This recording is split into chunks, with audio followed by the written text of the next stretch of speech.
أعوذ بالله من الشيطان الرجيم. بسم الله الرحمن الرحيم. الحمد لله رب العالمين، والصلاة والسلام على أشرف الأنبياء والمرسلين وعلى آله وأصحابه أجمعين. فلكم شكر الله سبحانه وتعالى، nakumtakia rahma na amani mbora wa viumbe Mtume alayhi salatu wassalam. Insha Allah tutakuwa ni wenye kuendelea katika silsila ya durusi zetu ya siratun nabawiyya. Lillahi alhamd, tulikuwa ni wenye kumaliza juu ya umuhimu wa anbiya wa Allah subhanahu wa ta'ala kupitia uchungaji wa wanyama, hasa kondoo au mbuzi, na tukawa wenye kutaja tukio la hilf al-fudul. Tukaeleza bwana kutoka Yaman, Zabid, ambaye kwamba alikuja akafanya biashara na Al-As bin Wa'il. Al-As bin Wa'il akataka kumdhulumu, mwishowe akawa mwenye kuwanadi watu na wakaja pamoja katika kutetea haki yake. Tukio lingine ambalo kwamba lafanana na hili lililotokea zama za utawala wa Umayya,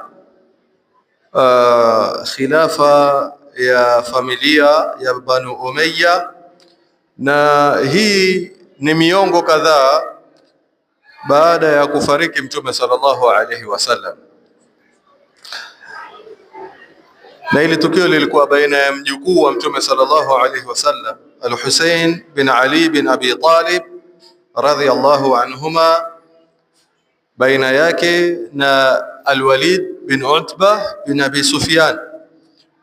Al-Walid yeye alikuwa wali zama hizo wa Madina, kwa hiyo ni gavana wa Madina, na Al-Walid akawa ni mwenye kutumia cheo chake na madaraka yake vibaya na kupora au kuchukua kwa nguvu mali ya mtoto wa Ali bin Abi Talib, Al-Hussein, mjukuu wa Mtume sallallahu alayhi wasallam.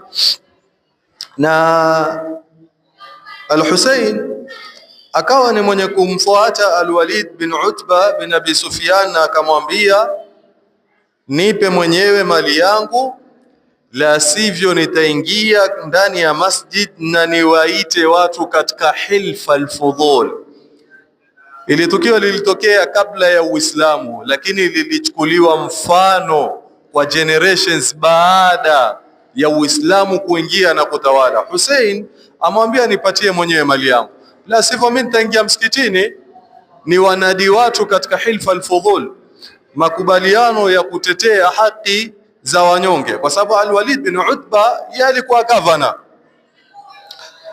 Na alipozungumza maneno kama haya ya kuwa nitawakumbusha watu kuhusu hilfa al-fudul, Abdullah bin Zubair radhiyallahu anhu akiwa pamoja na Al-Walid wakati kama huo akawa ni mwenye kusema, nami naapa kwa Allah subhanahu wa ta'ala, lau Al-Hussein atanadi watu katika hilfa al-fudul, lau atafanya hilo, basi na mimi nitasimama pambizoni mwake, nitatoa upanga wangu nisimame pambizoni mwake, na nitasimama na yeye mpaka apate haki yake, au tuwe wenye kufa wote pamoja.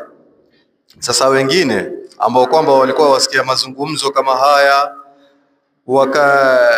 ndani yake akiwa Maisara bin Makram pamoja na Abdurrahman bin Uthman bin Ubaid na wengine, ikawa kila mmoja yuatoa ahadi yake na mazungumzo yake na msimamo wake. Basi Al-Walid akaona ile jambo litakuwa zito, litakuwa serious, akawa ni mwenye kumtolea Hussein bin Ali bin Abi Talib kila kilicho chake na akamregeshea mwenyewe. Kwa hiyo pamoja na kuwa hii ni baada ya sira ya Mtume sallallahu alaihi wasallam, yaonyesha kiasi gani Waislamu hawakukubali dhulma ifanyike mbele ya macho yao. Hawakukubali kumwona mmoja yadhulumika, hata kama ilikuwa chini ya kiongozi ambaye kwamba ni dhalim. Pamoja na kuwa kumtetea madhulum mbele ya dhalim humaanisha kuhatarisha maisha yako,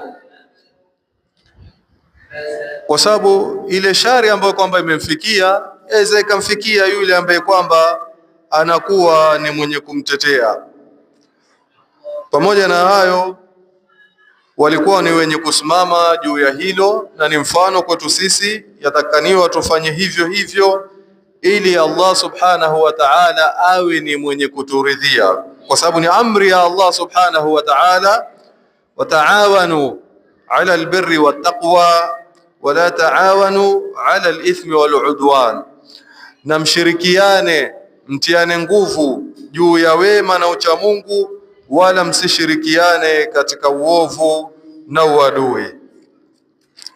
Kwa hiyo ikhwata alkiram, hii tumetaja ni katika baadhi ya yale ambayo kwamba tumeyabakisha katika mazungumzo ya darsa iliyopita, na leo tutaingia insha Allahu taala katika mojawapo ya matukio muhimu kabla ya nubuwa ya Mtume sallallahu alaihi wasallam, nayo ni ndoa ya Mtume sallallahu alaihi wasallam kwa mama yetu Khadija radhiyallahu anha. Khadija bint Khuwailid radhiyallahu anha alikuwa mwanamke ambaye kwamba ni mashhura, mwana biashara mkubwa mwenye mali katika mji wa Makka. Na Khadija radhiyallahu anha alikuwa mkubwa kiumri, na alikuwa akiwapa vibarua wanaume. Yeye anayo mali, akiwa kodi, akiwapatia vibarua, akichukua vibarua wanaume ambao kwamba walikuwa wakisafiri kwenda kumfanyia biashara. Kwa hiyo wapatia mali yake wakienda kufanya biashara, na biashara katika mji wa Makka ilikuwa yategemea sana usafiri. Yani haswa walikuwa wakisafiri kwenda Yemen, na vile vile wakisafiri kwenda Syria au Sham, kama alivyotaja Allah subhanahu wa ta'ala, liilafi Quraish ilafihim rihlat ash-shita'i was-sayf falyabudu rabb hadha al-bayt alladhi yat'amahum min ju'in wa amanahum min khawf. Walikuwa na safari ya msimu wa baridi ambao kwamba ilikuwa wakielekea Yemen, na safari ya msimu wa joto ambao kwamba walikuwa wakielekea Sham. Sasa Khadija radhiallahu anha alikuwa akiandika vibarua waliomfanyia kazi kama hii na biashara yake na kusimamia biashara yake. Sasa ikatukia kama ilivyo katika biashara yoyote, mara nyingi wanabiashara wakubwa ambao kwamba huandika vibarua huwa katika changamoto zao kubwa ni kupata vibarua ambao kwamba muaminifu.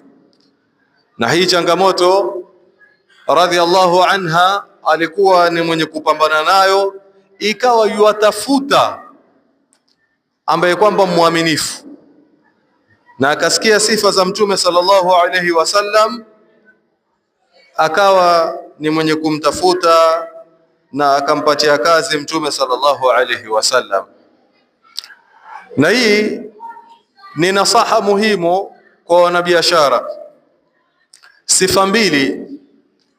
Sifa mbili kwa mfanyikazi, kwa yoyote ambaye kwamba ana kazi yake, yuandika watu kazi, yuachukua vibarua. Sifa mbili ni ngumu sana kukutana katika mtu mmoja. Nayo sifa ya kwanza ni uaminifu, na sifa ya pili awe ni mchapakazi. Mtu yawezekana akawa mwaminifu lakini akawa ni mlegevu katika kazi, au ikawa hajui ile kazi, ikawa hana weledi katika kazi. Lakini mwaminifu, yeye ni mtu wa amana, Au vile vile yawezekana mtu ikawa ni mchapakazi lakini hana uaminifu.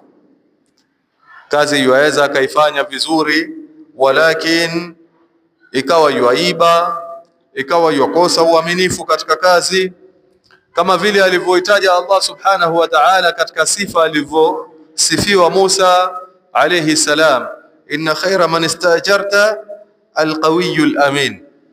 Ni muhimu sana wakati mtu anapotaka kuandika watu kazi, ajaribu sana kutafuta katika sifa kama hizi. Kwa hiyo baada ya kusikia sifa zake Mtume sallallahu alaihi wasallam akawa ni mwenye kumtoa kama kibarua na akampatia mali ya biashara, kisha akamfuatanisha na kijakazi wake Maisara aende naye pamoja. Na Mtume sallallahu alaihi wasallam akawa ni mwenye kuenda Sham na kufanya biashara, akarudi. Maisara akarudi kwa Bi Khadija radhiallahu anha na kumpatia ripoti ya vile kazi ilivyokwenda, na akawa yumsifia Mtume sallallahu alaihi wasallam hasa katika uaminifu wake na ukweli wake. Na kihakika hii haikuwa safari ya kwanza Mtume sallallahu alaihi wasallam kwenda Sham, bali ya kwanza alienda na ammi yake Abi Talib, lakini hawakuingia katika mji wa Sham kwa sababu njiani walikutana na mwanazuoni wa Kiyahudi Bahira, na alipomuona Mtume sallallahu alaihi wasallam akawa ni mwenye kuona dalili za utume kwake yeye, akawa ni mwenye kumuonya ammi yake, akamwambia bana, usiingie na huyu mtoto katika mji wa Sham, kwa sababu Mayahudi lau watakuwa ni wenye kumuona watamfanyia uadui na watakuwa ni wenye kumuua, kama alivyosema mshairi akiripoti ya maneno akisema, waqala asma'uni fil hal la ta'suni la tadkhuluna ash-sham bi sayyid al-anami akhsha idha yarawnahu bil ghadri yaqtulunahu. Na khofia lau Mayahudi watakuwa ni wenye kumuona na wajue si alozaliwa mtu baina yao ni baina ya Waarabu, waweza wakamfanyia uadui wakawa ni wenye kumuua. Kwa hiyo iliposifiwa Khadija radhiallahu anha, Mtume sallallahu alaihi wasallam katika tabia yake, katika biashara yake, Khadija akawa ni mwenye kupendezwa sana na tabia ya Mtume sallallahu alaihi wasallam. Na huyu mama yetu Khadija radhiallahu anha, ambaye kwamba alikuwa mwanamke ni mkwasi na mwanamke wa hadhi, aliyokuwa akitakikaniwa na watukufu baina ya watu wa Makka katika kumuoa, yeye kwa nafsi yake akamwambia Mtume sallallahu alaihi wasallam, ningependa kuolewa na wewe. Na Mtume sallallahu alaihi wasallam akawa ni mwenye kukubali na akamwendea, akawa ni mwenye kumuoa. Na Mtume sallallahu alaihi wasallam akimuoa Khadija radhiallahu anha alikuwa na miaka 25 na Khadija akiwa na miaka 40, tofauti ya miaka 15. Mtume sallallahu alaihi wasallam akawa ni mwenye kumuoa mama yetu Khadija radhiallahu anha. Insha Allah tutakuwa ni wenye kukomea hapa na mapema biidhnillahi taala, na tutaendelea na sehemu iliyobakia katika darasa inayokuja insha Allah taala. Assalamu alaikum wa rahmatullahi wa barakatuh wa jazakumullahu khairal jazaa.